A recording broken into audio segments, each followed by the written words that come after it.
لبيك اللهم لبيك لبيك لا شريك لك لبيك.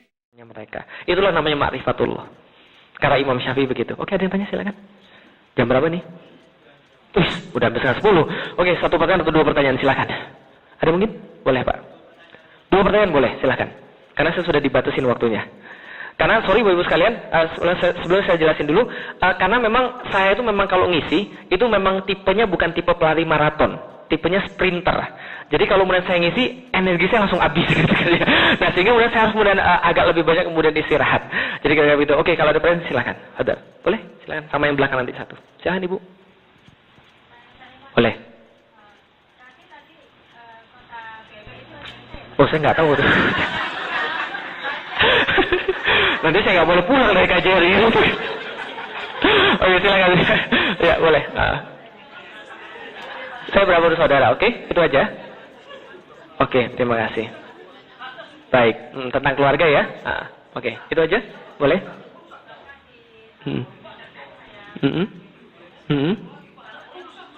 Oke.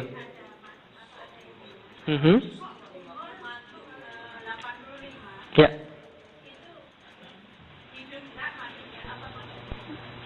85 hidup nggak mati nggak? Kayaknya saya nggak pernah ngomong itu deh. Aha. Oh, hidup segan mati tak mau kan? Oh ya, saya ingat. Ketika saya menceritakan tentang Muhammad Al-Fatih. Oke, baik, terima kasih. Ada yang lain? Oke, silakan nanti sama Bapak, silakan. Kita kumpulin dulu semua. Waalaikumsalam warahmatullahi wabarakatuh.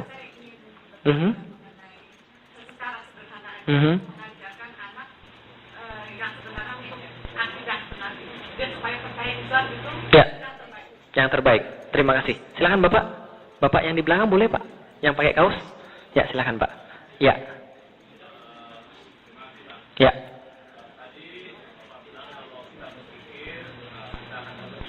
Ya.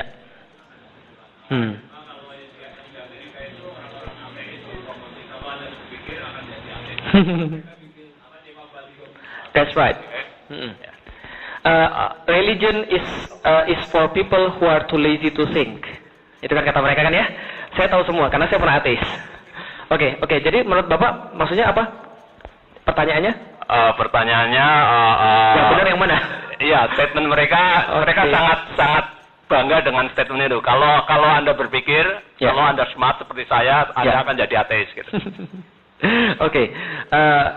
Religion is for a man who are too lazy to think. Kira-kira. Jadi agama itu hanya untuk orang yang kemudian terlalu malas untuk berpikir. Jadi kalau dia mikir dia akan keluar daripada agama. Oke. Saya jawab yang pertama dulu. Bapak Ibu sekalian, saya 5 bersaudara. Saya nomor 2 dan sampai sekarang belum ada orang tua saya yang masuk Islam. Walaupun sedang diusahakan. Tapi alhamdulillah perubahannya banyak. Jadi sejak 11 tahun saya sudah masuk Islam. 3 tahun pertama kita habiskan dengan kemudian diskusi dan debat dengan orang tua. Tapi alhamdulillah kita berhasil memberikan mereka penerangan tentang Islam sehingga mereka sekarang menerima bahwa anaknya adalah seorang Muslim dan bapak saya malah bangga kalau anaknya seorang Muslim. Nah, itulah tapi memang masalah itu walaupun dia sudah tahu, tapi kadang-kadang memang manusia itu tidak selalu rasional. Walaupun kita sudah jelas kemudian secara akal, tapi tetap aja kemudian kemauan pada dia itulah yang menentukan apakah dia jadi muslim atau tidak. Cuma kalau kita menjelaskan secara kemudian akal, maka itulah kemudian yang tertakluk pada kita. Maka ketika ada yang tanya, Ustaz kalau gitu gimana bisa buat anak-anak kita jadi beriman atau orang lain yang nggak beriman jadi beriman? Jawabannya nggak ada formula yang pasti. Karena kalau ada formula yang pasti, bapak saya sudah masuk Islam duluan. Gitu kan ya? Oke, kalau gitu saya jawab itu yang pertama. Yang kedua apa tadi Ibu? Oh, 85 tahun, hidup sekarang mati tak mau. Itu saya menceritakan tentang Abu Ayyub Al-Ansori. Yang ketika dia umur 80 tahun, dia masih mau pergi perang, jihad, fisabilillah. Sedangkan orang-orang di Indonesia 80 tahun itu sudah hidup segan, mati tak mau kadang-kadang. Kan ya?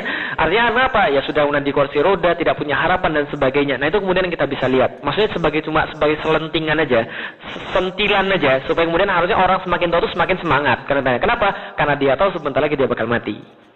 Kan ya? Nah kenapa? Karena kata seorang ulama, Allah senang orang yang beribadah, tapi lebih senang dengan orang muda yang beribadah.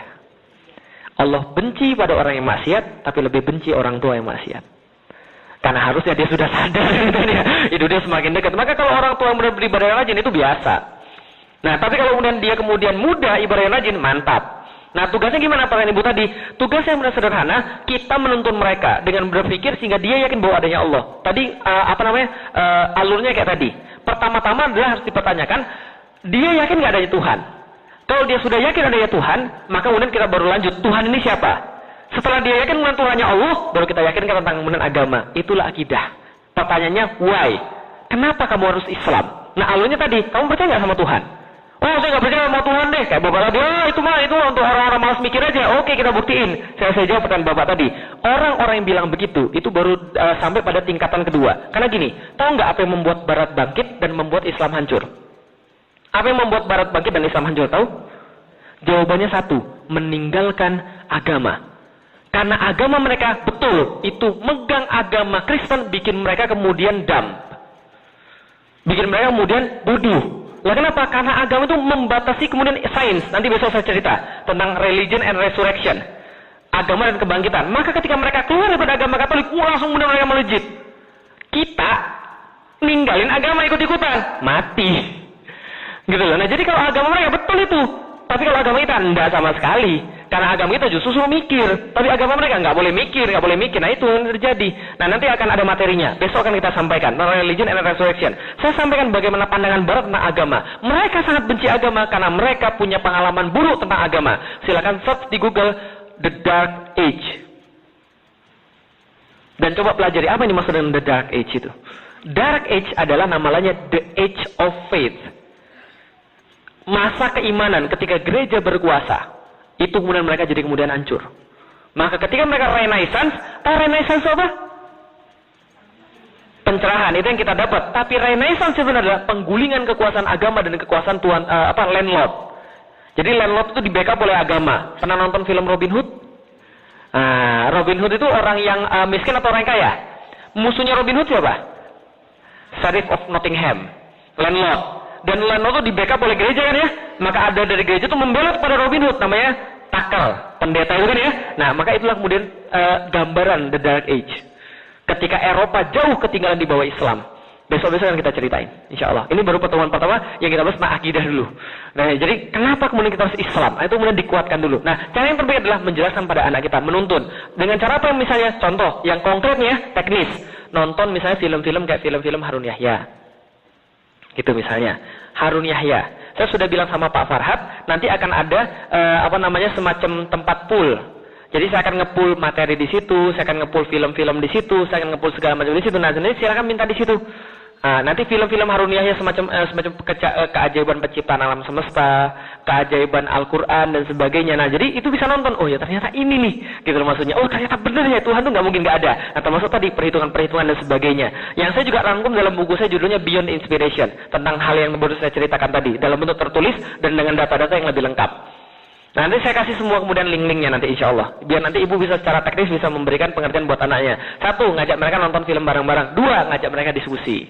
Nah, tapi kalau ibunya ngajak mereka diskusi, ibunya harus diisi dulu. Makanya ibunya harus rajin datang pengajian. Oh Ustaz, anak saya banyak. Justru anak ibu banyak, ibu harus sering datang pengajian. Karena amanah ibu lebih besar.